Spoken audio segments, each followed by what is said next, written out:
Greetings and welcome back to the show, World War II Books Where It Start. I'm your host, General Jonathan, some call me Slim Wainwright, reporting live from Corregidor, where we are holding the perimeter stoutly as we await the masts coming over the horizon with the promised relief from President Roosevelt. Until then, let's talk a bit about the Bataan Death March and the Corregidor campaign and what happened afterwards in the Philippines. I got three good ones lined up for you today. I'm going to talk about all the nooks and crannies of that awful disaster to start the Pacific War, so let's get hopping.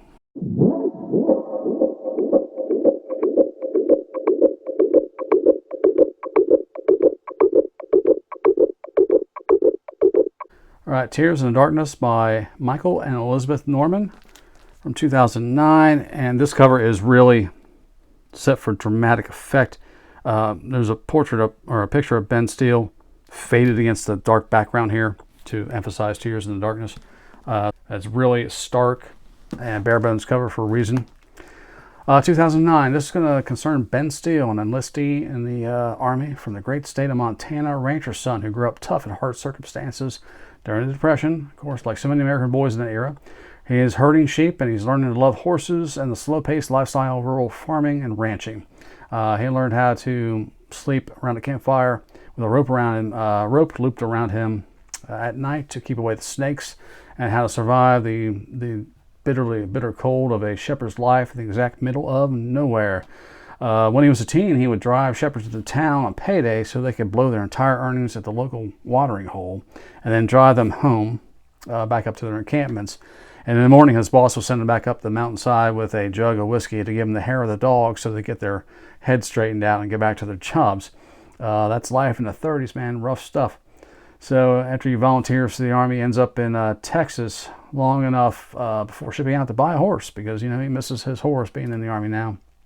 It's one of his fondest memories of his pre-war life.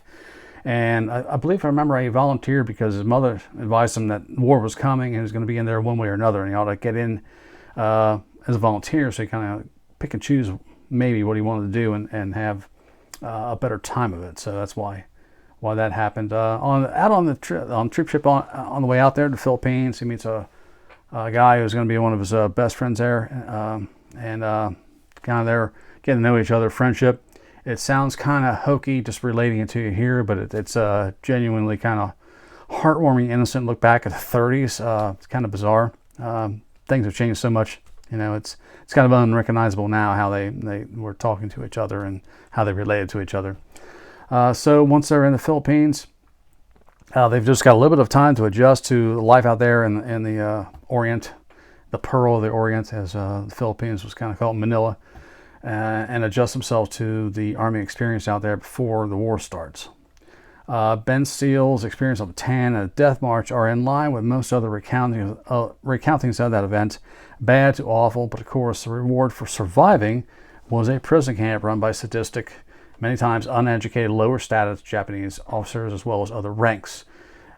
Ben figures that it might be better to volunteer for a work detail to get out of the camp. Maybe there's better rations, maybe working for the Japanese better than just sitting there around in the camp waiting to die from disease. So he volunteers for a road building project, thinking it might be better, but it ends up being just as bad. So they're kind of camped out by this stream it's extremely rocky there as they're trying to build this bridge and this road, and they're just camped out in the open. There's no provision for them at all.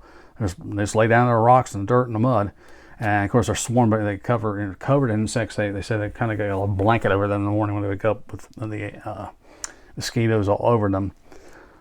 So after a few weeks of this, they started out with several dozen men, ended up with 20 still on their feet after 6 weeks of it.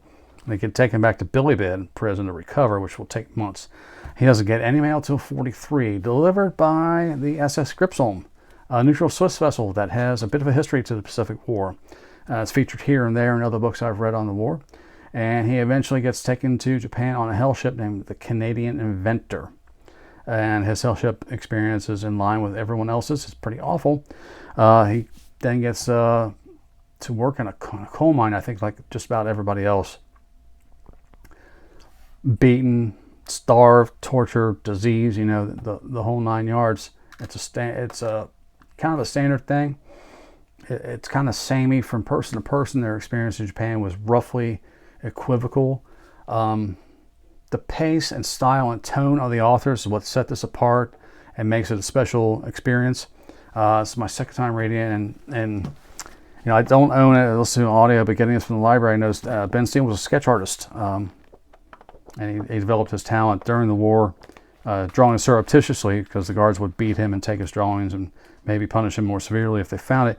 There's several of his sketches included in here, from ranching kind of scenes of a man on a horse to his take on prison guards and then prisoners. Black and white sketches, very stark and startling, and I think that adds a lot of quality to the book. So I would recommend getting the hardback actually, so you could or the in-print version. The photo section is brief. There's a couple I haven't seen before, especially about a meeting between or an unpublished photograph of the Japanese Army command staff. That was just a few weeks before the war started.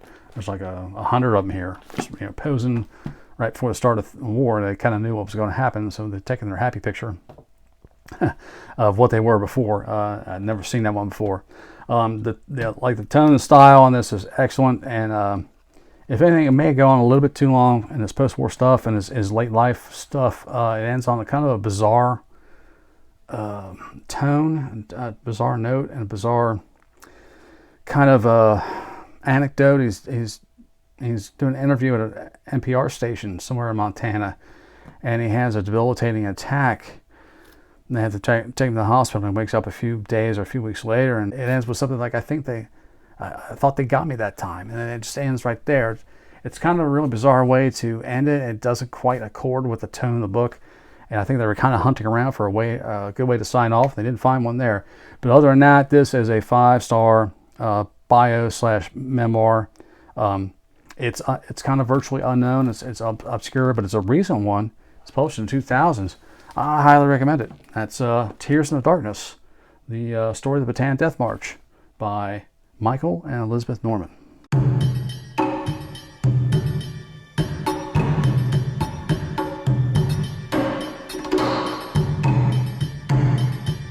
Okay, and then we're going to come back with My Hitch in Hell by Lester Tenney.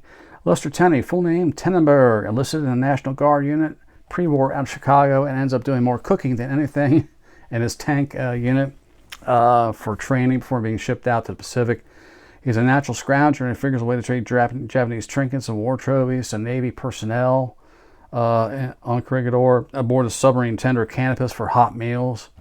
Surely a luxury during the Bataan fiasco. And he also casually mentions eating monkeys and lizards, like we'd say we had a good burger the other day down at this food truck. No big deal. And I should also say, going back to Tears in the Darkness, there was one note in there about they would eat monkeys as a last resort because when you cooked them over the fire, it was kind of revolting because they looked like human children burning and being roasted on the spit. So keep that in mind. Lester Tenney, he's a live wire. Really is. He talk about a guy with a spirit to survive. He does not overplay the Pearl Harbor attack as many other vets do, perhaps because he was posted so far away from it.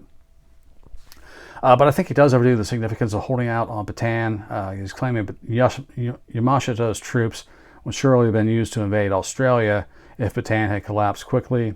There's a couple instances that stand out there, like a man being run over by a truck when he's staggering on the middle of the road during the death march. He's so far gone, he's oblivious to the shouts of people around him to get out of the way. And the truck just they run him over and grind him into the mud. And there's also the bit about a man trying to get a drink at a water hole being held up by 2 men while a Japanese soldier ramps his bayonet down this guy's throat. That will stand out. There's a whole lot more. He really has a vivid memory for the horrors of the death march, but that one kind of stands out to me. Once in the camp, they quickly figure out the Japanese haven't assigned the inmate numbers yet, so they have a good chance to escape, and their guards won't be on them for some time because they actually don't know the count, the actual number of men they have there. So he gets out, but only for 2 weeks. He ends up running into another American that started an early days guerrilla unit. And it's, they make a couple attacks on Japanese convoys and whatnot, but comes quickly to grief. They stumble across this Filipino village when the Japanese are torturing women to reveal the position and names of the guerrillas. and they're torturing. They're tied up to the corners of the huts, and they're beating them, and they can't get any information out of them. They ram dynamite up their privates there and set the fuse and blow these poor women to smithereens while Tenney and his group are watching from the hills. So one of the boys there, whose mother was blown up, he gives the guerrilla group away, and Tenney's recaptured. Can't blame the kid there. It's got to be one of the most barbaric things I've ever read about the Japanese in the Pacific War, and I've read plenty. That's pretty nasty. So they torture him. Of course, when he's recaptured, he gets tortured for 2 days, being hung up by his thumbs, gets sticks jammed underneath his fingernails, and these sticks are then set on fire. And he also had tight rubber bands looped around his testicles, just for a little extra kick. Later on in his captivity, to get extra rations, he would convince his captors that he can shoot a carabao, and that he and his men will slaughter and prepare the meat. So the guards agreed to it, and the officers all right with it. So they let Lester out with a gun, and he shoots this carabao, but he also shoots a second one, and that's not so hunky-dory when they get back to camp. He gets beat mercilessly because he exceeded the permission he was given for the activity he was to undertake. Whew, man, just rough stuff. You think Japanese might be grateful, hey, we got 2 instead of 1, but no. So he gets put on an early hell ship to Japan with all that it entails. And there's one moment here in the hell ship experience that stands out. There's a man that's delirious and screaming with malaria. They let up the ladder and out the hatch to relieve himself, but the guards bayonet him and throw him overboard instead. He gets assigned to a coal mine once in Japan. And then here, if it's possible, the story takes a macabre turn for the worse, you could say. The prisoners will be allowed to out of work detail if they had a broken bone and can prove it. So a racket started up with the expert bone breakers who would perform these services for cigarettes. Lester doesn't quite trust another man to break his bones, so he breaks his own hand to get out of work one time. And he also manufactured his own leg ulcers, and he takes you through how he did it to get out of work for a week. That's how bad the mining is when you're starving and you're in this dark, deep hole choking on coal dust. Oh, it's got to be awful. So Lester kind of becomes the fixer in the camp, learning how to work the guards, some of the civilian workers there. And one thing he trades for high on the contraband list is paper. So the camp doctor, the American camp doctor, can document the medical condition of the men and the torture they undergo for post-war stuff. And as a contrast to Louis Zamperini, he agrees to make a propaganda broadcast without any fuss or bother, and doesn't think twice about it. Gets him out of camp for a day, but it must be remembered Louis was a bit of a celebrity, sports celebrity back in home in the States and kind of worldwide. People might know his name, whereas Lester Tenney was just another GI. Nothing famous about him at all. So there's also 2 sections later where Lester describes something you don't often hear about Americans and Japanese captivity. Like, I don't think I've ever seen this before. The guy named Mike Sullivan, not his real name, who turned into a camp snitch in the Philippines and ended up as sort of a Pacific version of a capo. He gives away escape plans, he beats prisoners, takes food, etc. And there's a fierce debate whether he actually might have saved some lives in some kind of limited capacity with his actions, kind of picking and choosing how he doled out his brutality, I guess you would say. He ends up falling off the ship that's returning the troops to San Francisco, and no one's taking credit for it, but no one's unhappy that this happened. It's more or less understood. Poor Mike, he's gone. And then in Japan, there's an officer at the camp Lester's in that ends up in the same kind of sort of capacity as sort of capo. Lester calls him only the henchman, and he's pretty especially disgusted by this guy being an officer that would break like that. No debate over what this guy's action actually meant. It's pretty clear.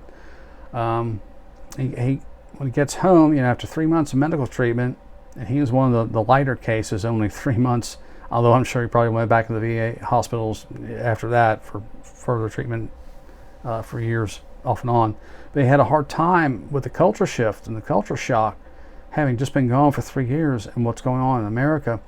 Women working, women in pants, pace of life much faster than he was used to when he was pre-war. He's trying to struggle to catch up to the flow of things. He doesn't quite understand the world he went back to. That's his home, but it's kind of really not. And that's kind of like a precursor to the Vietnam vets' feelings after they came back, right? what a memoir. I really haven't conveyed. This guy's got a gift to tell the story. It really does. It's very vivid, very imaginative, and you'll be there with him along with him every step of the way, especially during the death march. Whew, man, strong stuff. It's a must read. I wish I had come across this much sooner. 5 stars easily. That's My Hitch in Hell by Lester Tenney.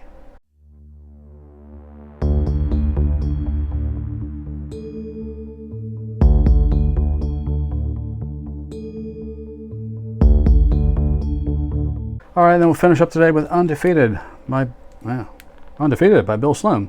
This is from 2012, 363 pages, main body. Bill Sloan, as I've said before, really liked him for his Giving Up for Dead. He's a very careful and precision kind of author. He's got a gift for telling the story, for relating what it was like for the GIs, and he's all about the little guy, just a regular rank and file enlisted man. It's going to be a history of the kind of a general history of the Corregidor and the Philippines, along with the Hell ship. So I don't really have too many detailed notes on this. This is more just an overall emotional impression of the book, because he's just such a great writer, just and a storyteller. And those two talents, as I say, rarely ever combine in one person, especially for nonfiction. But this guy's got the gift, and it just sweeps you along with what he's talking about. So Lester Tenney is mentioned here by name a few times, not Ben Steele, but it's going to get all the big stuff in here, and of course the drama with MacArthur in the early moments. Why didn't he respond quicker, and why was he out of touch and unavailable? And Bill Sloan's got a bit of a speculation here based on some slim evidence that he might have been careful in his approach to the response to the Japanese, because Quezon, the president of the Philippines, was wanting to declare the Philippines as a neutral nation, and maybe the Japanese wouldn't attack and take over Manila. And so MacArthur, according to this version, hesitated while these negotiations or these talks were kind of underway. And only when it became readily apparent that it wasn't going to work did he respond. So that's a new thing to me. Really haven't ever seen that before from any other source. And take it or leave it. I'm not sure what to make of it, but it's kind of interesting. Otherwise, he is focused on a lot of guys that escape and get back to the States and avoid the death march or get out of the death march. And he's also focused on a lot of the Japanese atrocities and war crimes during the death march and afterwards. There's a lot of detail on that, and he's pretty even-handed with it. He's not raging out. He's just telling you what happened. He's not interfering with the body of the text and getting his own emotions in the way. Again, a very, very good professional writer here. And the Hell ships are if you've never heard of them and are kind of confused by it, what the hell could a Hell ship be and what do you mean? Well, this is the best source for it. I mean, in the Ben Steele and the Lester Tenney things, yeah, but they experienced it personally. This is kind of an overview of the thing and what you could expect. All these Hell ship transports to Japan to keep the POWs as labor, and what they might encounter with sickness, malaria, heat, dehydration, and no sanitary facilities, and always the chance of being attacked by a U.S. submarine in the process. Take your chances. And a lot of surviving vets said that it was so bad in the Hell ship and in Japan that they kind of wish they had been torpedoed and been killed. It was that bad. They wouldn't, looking back, said maybe it wasn't worth surviving. It was that bad. So take that. Think about it for a while. And a really thoughtful take on the early Pacific War. This guy's really a valuable talent. And I can't say enough about it. 5 stars for this. Undefeated by Bill Sloan.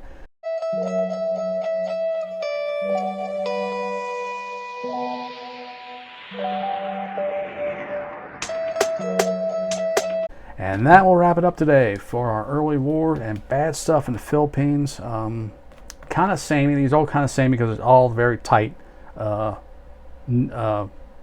One rail kind of experience. But I don't find myself burned out by reading 3 different accounts of the same thing that are so closely related, despite the sameness of material.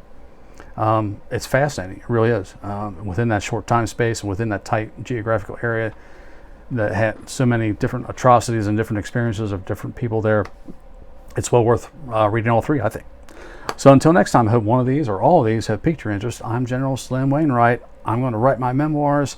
I'm not going to be bitter about MacArthur or my time in prison, but I'm going to kind of embarrass myself in my post-war career in the Army, and they're eventually going to ask me to kick myself out the door, and into obscurity I go. Until next time, happy reading.